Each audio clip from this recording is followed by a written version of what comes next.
Silenciosamente, mientras el mundo se distraía en guerras, todos caímos en la trampa del gigante asiático.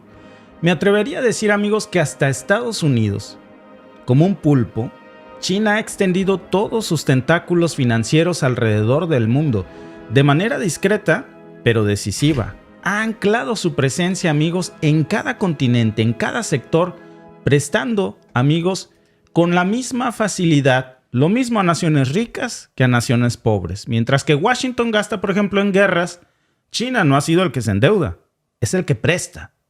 Desde superpotencias occidentales hasta América Latina. Todos parecen tener una deuda pendiente con el gigante asiático. Se ha convertido en el Coppel del mundo. Es un escenario que instiga, amigos, a preguntarnos cómo ha conseguido China esta omnipresencia crediticia.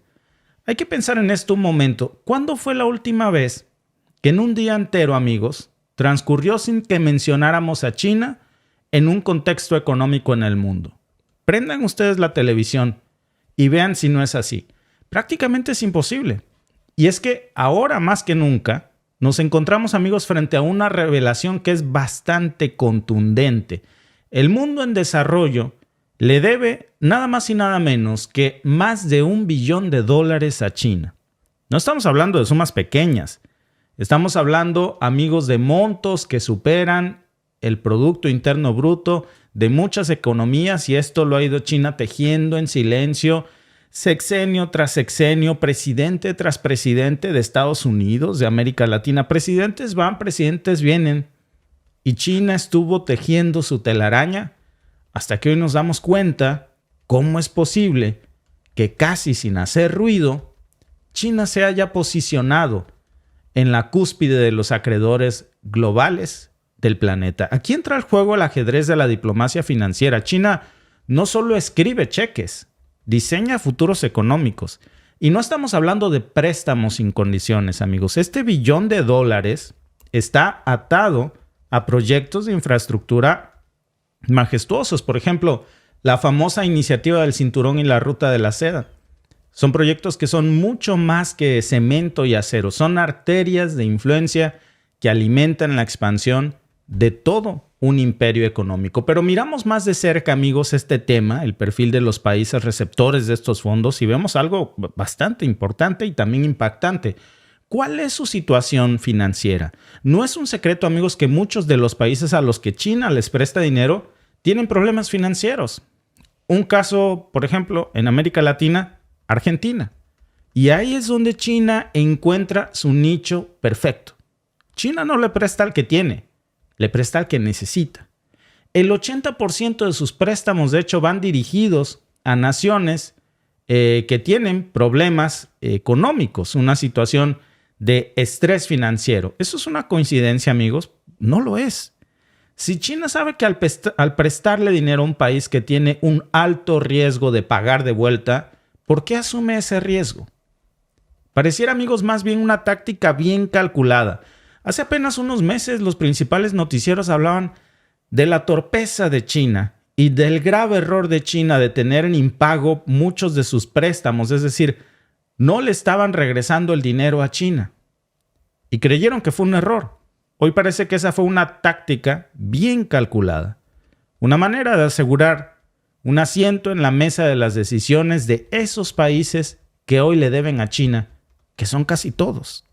A la hora de hablar de intereses, los números, amigos, no mienten, pero las estimaciones nos hablan todavía de tasas en torno al 2%. A primera vista eso podría no parecer tanto, especialmente si lo comparamos, por ejemplo, con los tipos de interés del mercado libre, pero es justo, amigos, este 2% en el mercado de las tasas cambiarias, hablando de préstamos entre países. Por ejemplo, miren, solo para tener una idea, el Banco Mundial carga un interés de alrededor del 1.54%. Esto quiere decir que los intereses, los préstamos que da China, son mucho más caros. La pregunta entonces es, ¿qué lleva a China a imponer un porcentaje más alto que el Banco Mundial, aun cuando sus préstamos no están en dólares, sino en yuanes? ¿Es acaso una estrategia para compensar los riesgos de prestarle a países que probablemente no le van a pagar? Estamos, amigos, evidentemente ante un fenómeno que va mucho más allá de la economía. Es una estrategia de alcance global que toca las fibras de la soberanía y de la política. Con cada préstamo que China consolida, no solo se asegura un retorno financiero, sino que también se está tejiendo un profundo entramado en el tapiz político y estratégico de la región en donde China presta dinero. Entonces, amigos, lo que estamos viendo aquí es evidente, es una jugada maestra, es una situación que tiene más preguntas que respuestas y el mundo se dio cuenta que China tendió una trampa para muchos países, tejió una red de conexiones en silencio, justo frente a las narices de Washington, sin que se percataran de esto. Pensaban que era un error que China prestara tasas más altas y a países con alto riesgo de que le pagara de vuelta ese dinero. Hace tiempo escuché en México una frase: en política, lo que tiene precio es barato. Y parece que esto lo sabe China. ¿Se traducirá esa influencia financiera china en una ventaja geopolítica en el futuro? ¿Qué va a suceder si las naciones endeudadas con China no pueden devolver lo que le deben? Se enfrentan a sanciones, a penalidades que suman al capital de los intereses chinos, que ya de por sí son altos. ¿Y cuál es la tasa de interés de esa penalización que está poniendo China? Anteriormente estábamos hablando de un 3% durante los primeros años de la iniciativa del Cinturón de la Ruta de la Seda, pero eso continúa siendo, amigos, alto y ahora ya escaló.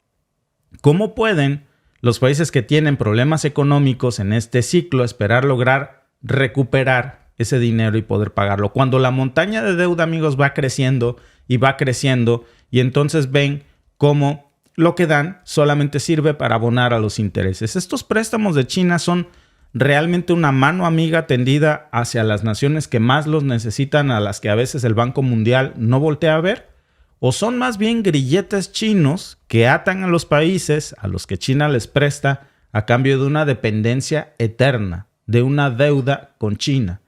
Con cada firma de acuerdo, amigos, con cada transferencia de fondos, China está sembrando las semillas de futuras crisis económicas tal vez para muchos de estos países. Un poco al viejo estilo del Banco Mundial. Y la pregunta, amigos, más importante entonces es aquí. Los líderes de todos esos países, incluyendo muchos de América Latina, a los que les ofrecían préstamos en yuanes, y lo hablamos muchas veces en este podcast, ¿conocían cuál iba a ser la consecuencia a largo plazo de esos préstamos chinos? La deuda, amigos, es una herramienta poderosísima en materia política, pero también es un arma de dominio económico. Con China extendiéndole la chequera a nuestros países, América Latina también, y al resto del planeta, por cierto, estamos viendo una nueva cara de la diplomacia, amigos, en forma de imperialismo económico, a la que ahora a Estados Unidos ya le salió una competencia, y una competencia muy pero muy poderosa porque, repito, mientras Estados Unidos se ha estado dedicando a jugar a la guerra en el mundo, China, en silencio, ha estado tejiendo redes de alianzas económicas de dependencia en el que ahora todo el mundo le debe a China más que a Estados Unidos. Literalmente. La línea, amigos, entre esto es tan delgada como el papel en el que se escriben estos cheques y estos acuerdos de préstamos. Y mientras los números continúan subiendo, amigos, las consecuencias de esas deudas masivas que agarraron nuestros países se van tejiendo en una telaraña bien complicada de obligaciones financieras que hoy están redefiniendo todo el panorama geopolítico en las naciones del mundo. Literalmente, repito, el mundo le debe a China más de lo que le debe a Estados Unidos. La sombra de China, amigos, se está proyectando ya como una sombra bastante larga y poderosa en cualquier rincón del planeta. Ahora no solamente estamos hablando de un coloso en la construcción de infraestructura, sino también estamos hablando de nada menos que el mayor acreedor mundial, China. Y entre sus manos, amigos, está sosteniendo una cartera de deuda de países en desarrollo que oscila, fíjense nada más, entre los 1.1 y los 1.5 billones de dólares. Eso no es una cifra para tomar a la ligera, especialmente, amigos, si consideramos que el 80% de esa cartera respalda naciones que penden de un hilo financiero. No es, amigos, una coincidencia, es una estrategia bien cuidada que China planeó desde un principio. De hecho, desde el 2017, los bancos de desarrollo principales de China desembolsaron cerca de 500 mil millones de dólares. Ese flujo de capital que inició incluso antes del lanzamiento de la iniciativa del Cinturón y de la Ruta de la Seda, del BRI, por sus siglas en inglés, ha promovido, amigos, todo una avalancha de inversiones en países de desarrollo. Se veía como una bendición China, pero ahora se están dando cuenta de la otra cara de la moneda. Un informe reciente de AidData, un laboratorio de investigación de la Universidad Pública de William and Mary en Virginia, nos muestra un giro de esta narrativa china. Ahora resulta que China se enfrenta al papel de cobrador de deudas a nivel internacional y no solamente, amigos, como financista de grandes proyectos de infraestructura. Estos investigadores también analizaron nada menos que 20.985 proyectos en 165 países de ingresos bajos que le deben dinero a China y que estuvieron financiando sus proyectos con subvenciones y préstamos chinos que suman una cantidad total de 1.34 billones de dólares tan solo entre el año 2000 al 2021. ¿Y saben qué fue lo que encontraron? Algo realmente inquietante. Este es el verdadero secreto del entramado geopolítico chino, en el que de pronto el mundo se da cuenta que China nos tendió una trampa mientras Estados Unidos jugaba la guerra y le comía a China el mandado en la geopolítica mundial. Porque a medida que se acumulan las deudas con los prestamistas chinos, el número de proyectos suspendidos o cancelados, amigos, también ha ido en aumento. Y con un alto porcentaje de préstamos dirigidos a países precisamente en apuros financieros. Y ahí es donde China cada vez está más preocupado por el riesgo de sus incumplimientos y toma el control de esas obras. Por ejemplo, hay muchos casos en América Latina, en Zambia. Tan solo que en junio del año pasado logró un acuerdo histórico para reestructurar 6.3 mil millones de dólares de deuda china, 2/3 de la cual se le deben al Banco de Exportación e Importación de China, para mitigar el riesgo de futuros impagos. Los políticos chinos han tomado estas medidas, amigos, para reducir los préstamos para proyectos de infraestructura. Y ojo, amigos, porque algo muy similar vamos a estar viendo en los próximos meses en el caso de Argentina, que ha comenzado a tomar grandes sumas de dineros en yuanes para pagar una deuda, para pagar otra deuda. Ahora están tomando deuda china para pagar la deuda del Banco Mundial. Pero ahora una tasa de interés, como vimos, mucho más alta de la que tenía en el Banco Mundial. El caso, amigos, es que China se ha estado comportando cada vez más como este gestor de crisis internacional. Por eso les decía a un principio que es el nuevo Coppel del mundo. Porque China ha estado creando esta red de seguridad para países en apuros financieros, pero no por buena gente, sino porque sabe y lo que espera a cambio no es el pago del préstamo. Lo que espera a cambio es la influencia política de alguien que sabe que le debe y que no le va a poder pagar. Ese es el verdadero negocio de los préstamos chinos, la opacidad, que es otro tema también muy preocupante. Estos términos y condiciones de préstamos chinos, amigos, no son nada transparentes. De hecho, se estima que los préstamos gubernamentales chinos a países de bajos ingresos tienen típicamente una tasa de interés del 2% comparado con la norma del 1.54% para préstamos de concesiones que otorga el Banco Mundial. Pero entre los primeros años del BRI y el periodo posterior, estamos hablando del 2018 al 2021, esos prestamistas chinos aumentaron la tasa máxima de interés, fíjense nada más, por pagos atrasados, del 3%, ¿saben a cuánto lo subieron?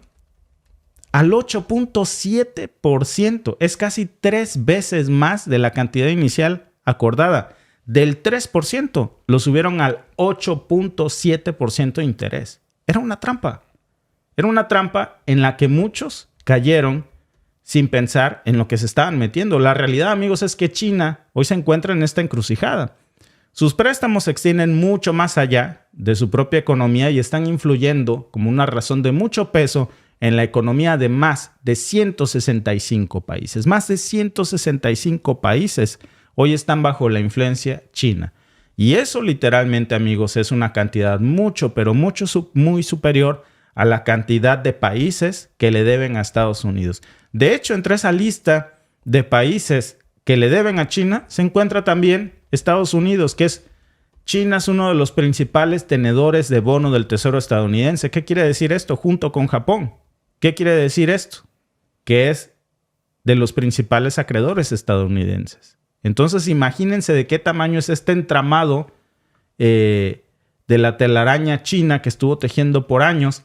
Y el mundo hoy se despierta con esta noticia en donde, si lo vemos de esta forma, según varias estimaciones, estamos hablando de que China ha incrementado su influencia económica a una escala que el mundo no se había imaginado. Y esta situación, por supuesto que ha llevado a un aumento de préstamos morosos. Hoy China está viendo cómo las personas, los países a los que le prestó dinero no le están pagando. Pero ¿saben qué? Ese era parte del plan. Estamos hablando de préstamos por un valor de más de 78 mil millones de dólares que se han vuelto incobrables ya. ¿Qué pasa con ese dinero? Algunos fueron renegociados, otros simplemente se dieron por perdidos, pero la influencia china hoy es más grande que nunca en esos países que le deben todo a China. ¿Cuál fue la proporción de los préstamos de emergencia, por cierto, que China dio? Estamos hablando de más del 60%. Y solo el 30% de los préstamos que dio China se destinaron a proyectos de infraestructura. Es decir, 3 de cada 10 préstamos chinos se dedicaban para invertir en algo. Los demás, más del 60%, era dinero que los gobiernos desaparecieron. Porque, por ejemplo, regresando al caso de Argentina, ese dinero lo utilizaron, agarraron esa deuda para pagar otra deuda, solo que a un interés más caro. Entonces no estamos hablando de que ese dinero ahora los países estén viendo retribuido en una obra, en una infraestructura. Simplemente se esfumó. China sabía que ese iba a ser el paradero de esa deuda y aún así lo hizo, porque ese es uno de los factores más preocupantes, amigos, el uso de las tasas de intereses ajustable que China tendió como una trampa. Estas tasas que fluctúan con el mercado significan, en palabras simples, que si el mercado dicta un aumento, las de por sí ya caras deudas que otorgó China van a soportar un peso mayor. Y así, los intereses, amigos, de este entramado chino en el que el mundo prácticamente cayó. Y hoy nos estamos dando cuenta que China tiene el mundo a sus pies, Alba, literalmente. Expertos en tejer redes abajito del agua. Nadie se los veía venir. Es como le ha hecho también Rusia, por eso son tan afines. Han tejido sus redes mucho más calladitos. Y ve todos los aliados que tiene. Pero es que China ha hecho negocio prácticamente con todo el mundo. Claro. Luego intentan dársele la vuelta cuando empiezan a jalar la cuerda. Nuestro vecino, ¿verdad? Como pasó con Italia. Pero ¿cuánto no ha invertido en Italia? ¿Cuánto no le debe Italia también a China? Porque se quería unir a la ruta de la seda. Por supuesto. ¿Cuánto no ha invertido China en Medio Oriente? ¿Y cuánto no ha invertido también en África? Ahora, si nos ponemos a contar todas las inversiones que ha hecho en América Latina, ¿sí? Dices, ha sido una estrategia muy redituable para ellos. Ahora sí que empezaron, bien dice el dicho, el que come callado come más veces, y estos se comieron todo. Mira, dice, por ejemplo, hoy Argentina está poniendo en tela de duda muchos de los candidatos, aspirantes. Por ejemplo, Javier Milei dice que de llegar al poder se abandonaría el grupo de los BRICS. El problema es que esa libertad de decisión se pierde cada vez más cuando hay deudas tan poderosas en juego. Cada vez China está prestando más y más dinero y va a haber consecuencias. El día en que los países que aceptan sus condiciones se quieran salir del huacal, pues simple, entonces págame lo que me debes, y si no, ahí te van tasas de interés más alto y renegociaciones más costosas. No es nada diferente, hay que decirlo, de lo que hace Estados Unidos, No, de lo que hace el claro. Banco Mundial, de lo que hace Occidente, solo que esto es más inteligente, Alba. Sí. Mucho, mucho más inteligente. Porque en estos momentos Estados Unidos no tiene mucho dinero para prestar, a menos que tengas un gran Una guerra. depósito de gas natural en tu territorio, y ni siquiera te va a prestar el dinero en buena onda. Primero va a reventar una guerra marca diablo y después te lo va a mandar, pero en armas. No te va a mandar el rollo, no te va a prestar el fajo. Sí. Y China lo que está diciendo es, no, yo te doy el dinero. No hay necesidad de reventar ninguna guerra. Fírmame este papel y el dinero es tuyo.